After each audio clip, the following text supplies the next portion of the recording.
Maka di sini ada gambaran pada kita yang pertama, kalau antum sedang dibimbing oleh Allah menuju kedudukan yang tinggi, maka sadarlah teman-teman, saat yang bersamaan antum tidak akan sunyi dari rintangan-rintangan sekitaran. Catat itu baik-baik. Anda kedudukan biasa, naik luar biasa, maka hambatannya itu akan semakin meningkat, tidak sama dengan sebelumnya. Anda orang kecil, diuji dengan ujian kecil. Anda orang menengah, diuji dengan ujian menengah. Anda kedudukan yang tinggi, maka akan diuji dengan kedudukan yang lebih tinggi lagi. Maaf, Allah tidak akan menguji dedaunan dengan angin yang menerpa akar. Pasti berbeda. Karena angin ketika kedudukan semakin tinggi, maka angin semakin kencang akan menerjangnya. Yuk kita turunkan. Jenis ujiannya bisa 3. Bismillah. Tenang aja mas ya. Untuk lihat aja, tulis ya. Nah, biar saya hapus. Insyaallah. Perhatikan baik-baik. Sini. Kedudukan bersanding dengan ujian. Kalau rumus fisikanya F berbanding lurus dengan P. Gaya berbanding lurus dengan tekanan. Jadi kalau antum misalnya rumus asalnya F1 sama dengan F2, gaya gerak sama dengan gaya dorong. Kalau dikembangkan ke sini, tenaga kecil begini, maka yang bunyi kecil. Kalau besar, semakin besar lagi.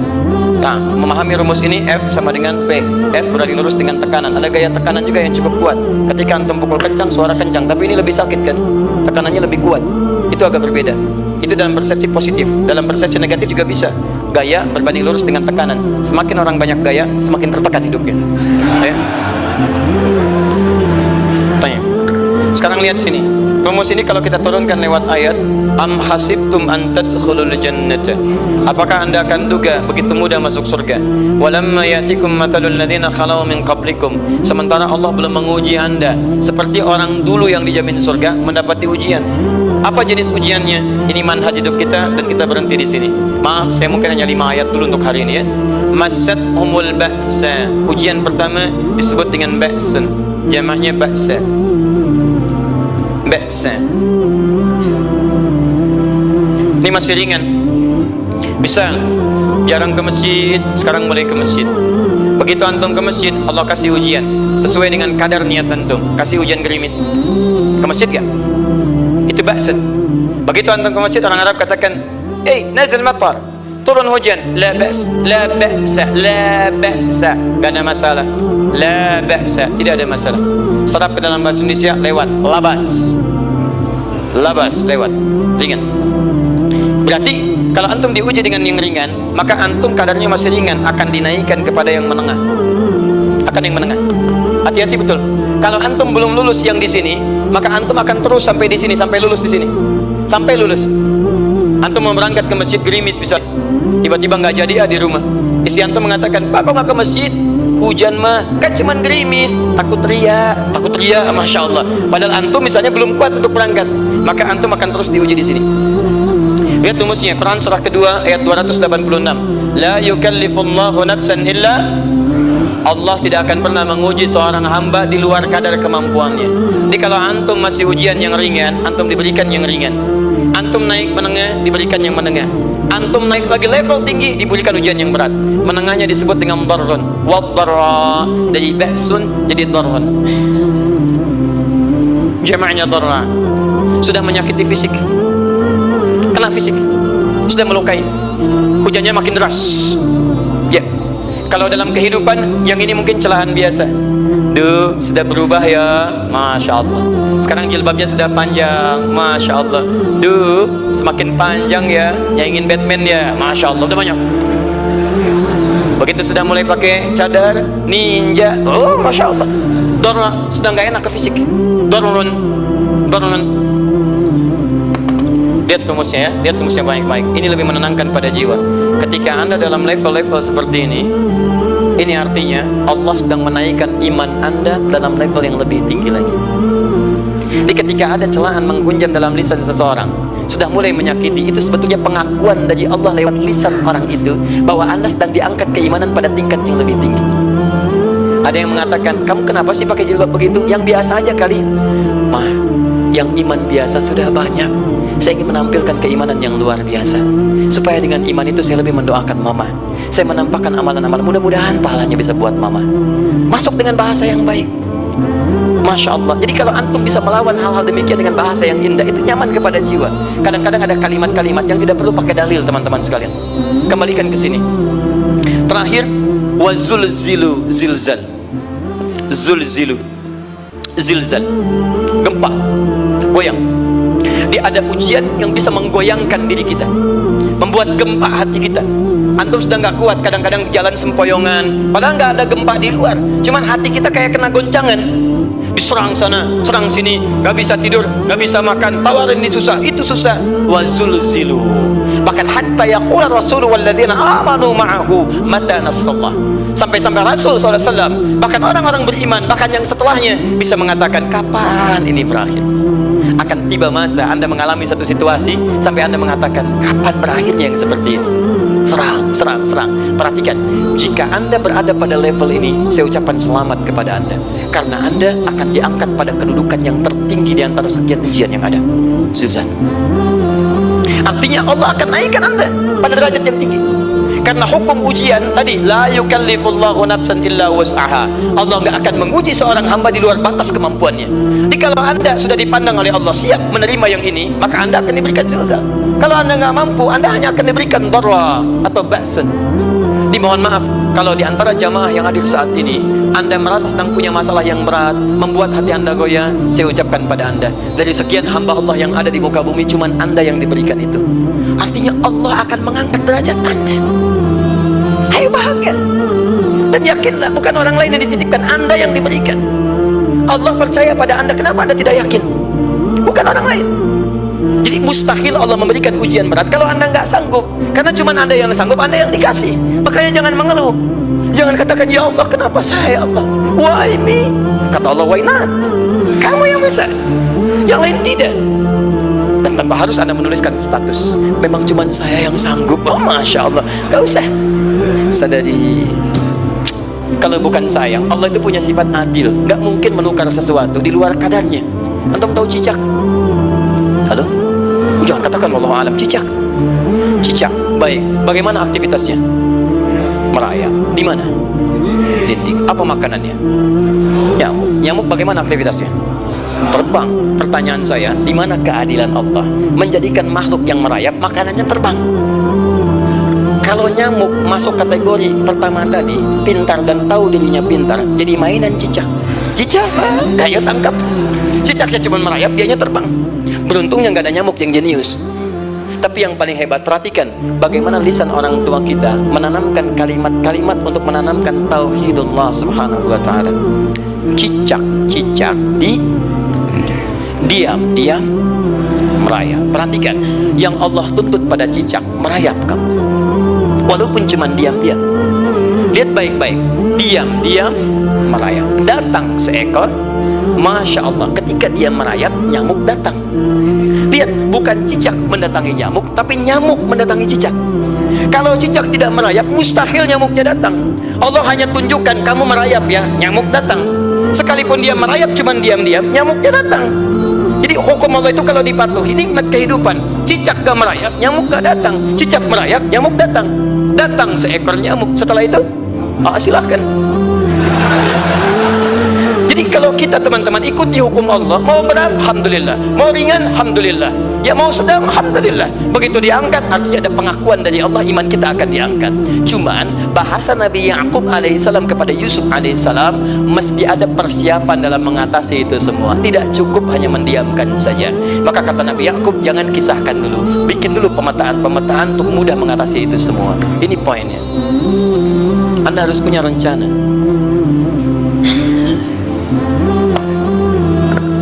Maka Nabi Ya'qub menyiapkan, bekali dulu ini, siapkan itu. Kalau ambil ke aspek teori untuk kita sekarang, tafsir dari ini untuk menyelesaikan solusi di Quran surah kedua ayat 214 tadi, maka jawabannya ada di Quran surah ketiga ayat 142, paling kiri sebelah atas. Jadi kanan sebelah bawah, ini kiri sebelah atas. Dan awal ayatnya dibuka dengan kalimat yang sama.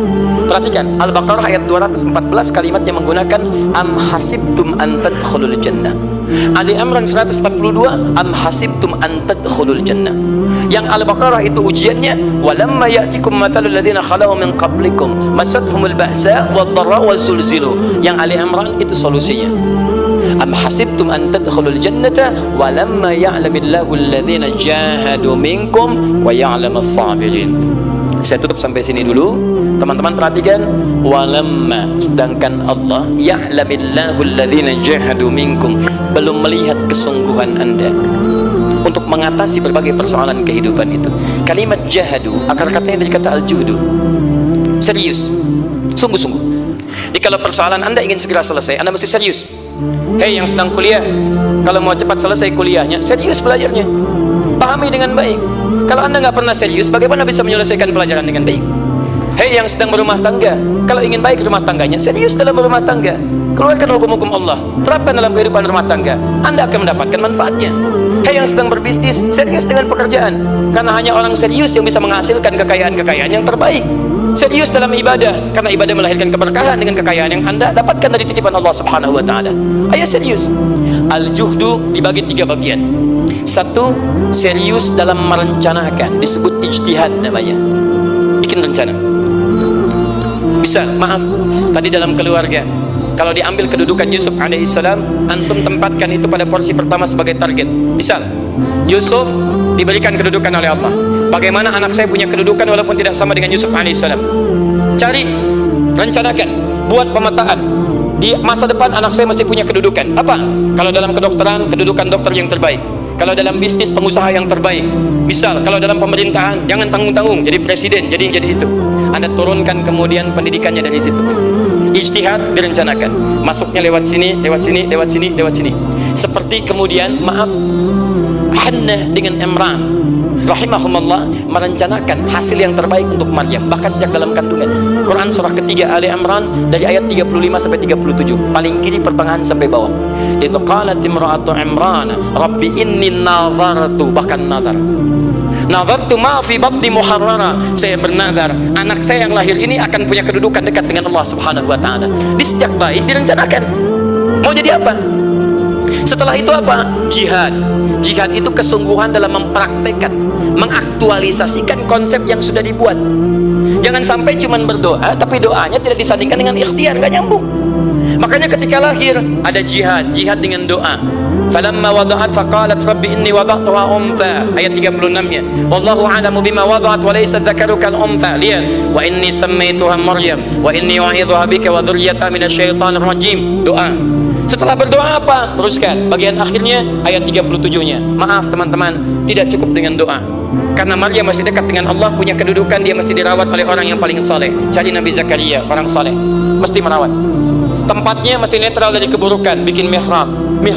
Jadi tempat dibuatkan, orang soleh merawat, doa dipanjatkan, doa berbanding lurus dengan ikhtiar. Apa yang terjadi? Ayat 37-nya. Fataqabbalaha rabbuha biqabulin hasanin wa ambataha nabatan hasanan. Maka Allah Subhanahu wa Ta'ala menerima usaha orang tua ini. Doanya diterima, ikhtiarnya diterima.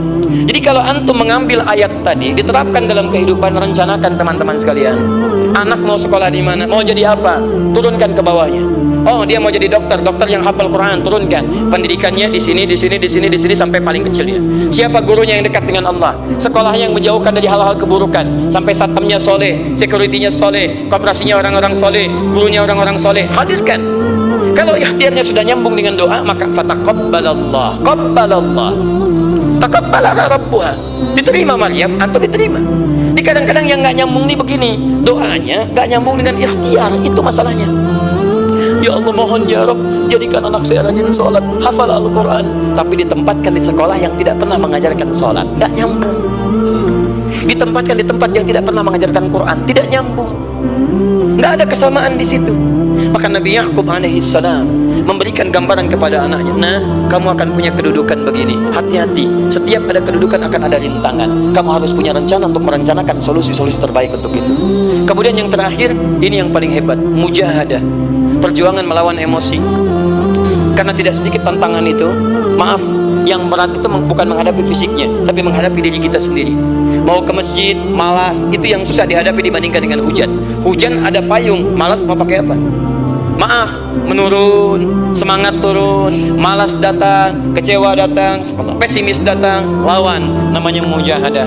Gabungkan ketiganya, isi dengan sabar. Wa ya'lamus sabirin. Manhaj itulah yang diberikan kepada Yusuf, sehingga Yusuf nanti mengalami tahapan-tahapan kehidupan sampai dengan beliau mencapai puncak tertinggi, disebut kemudian menjadi Al-Aziz, dan disitulah kemudian terbukti mimpinya setelah 40 tahun atau 80 tahun disebutkan dalam satu riwayat. Maka terbuktilah mimpi ini punya kedudukan, bapak ibunya beserta saudara-saudaranya sujud di hadapan Yusuf alaihissalam. Teman-teman, ini baru 5% dari pengajaran yang ada di surah Yusuf. Masih banyak hal yang lainnya. Bagaimana ketika mohon maaf bertemu dengan saudaranya. Saya kasih bocoran sedikit. 10 orang rapat di satu tempat untuk mencelakai Yusuf. Setelah mereka menyimpulkan bapaknya itu lebih perhatian kepada Yusuf. La Yusufu ahabbu ilaina. Yusuf itu lebih dicintai dibandingkan kita pada diri bapak kita. Bapak kita salah nih, bapak kita salah. Masya Allah, bapak kita sesat nih. Ya, inna abana lafi dhalalim mubin. Bapak kita sesat banget nih, salah bapak nih. Ya harusnya kita yang dicintai, kita lebih kuat. Wa nahnu usbah, kita lebih hebat dibanding dia. Rapat teman-teman, yang hebat begini, 10 orang rapat diajukan usulan untuk membunuh Yusuf. Saya mau tanya pada antum, kalau 10 orang rapat, 9 mengusulkan A, 1 mengusulkan B, kira-kira yang diterima secara quorum 9 atau 1? 9. Ini bisa tertukar. Pembunuhan diusulkan, 9 orang condong, 1 orang mengusulkan la taqtulu Yusuf, jangan bunuh Yusuf, alqihi fi ghayabatil jubbi yaltaqithu ba'd as-sayyarah. Cukup lemparkan dia ke tempat gelap, kemudian di tempat itu akan lewat para kafilah, dia diambil dan menjauh dari kita. Yang penting kan Yusufnya nggak ada, supaya dosa kita nggak berat-berat amat. Yusufnya ambil, itu kan tujuan kita. Lihat baik-baik, biasanya setan kalau sedang melakukan sesuatu itu nggak akan nanggung. Nodong bisa pembunuhan, lempar bisa perampokan. Tapi ini yang aneh, kenapa 9 orang yang untuk membunuh itu tiba-tiba belok menyepakati rencana yang pertama? Yang 1 orang, 9 orang, 10 orang rapat, 9 punya A, tiba-tiba yang 9 berpindah kepada yang B yang cuma 1 orang. Kenapa bisa terjadi? Ada rahasia di situ. Kapan rahasianya? Kapan-kapan kita bahas.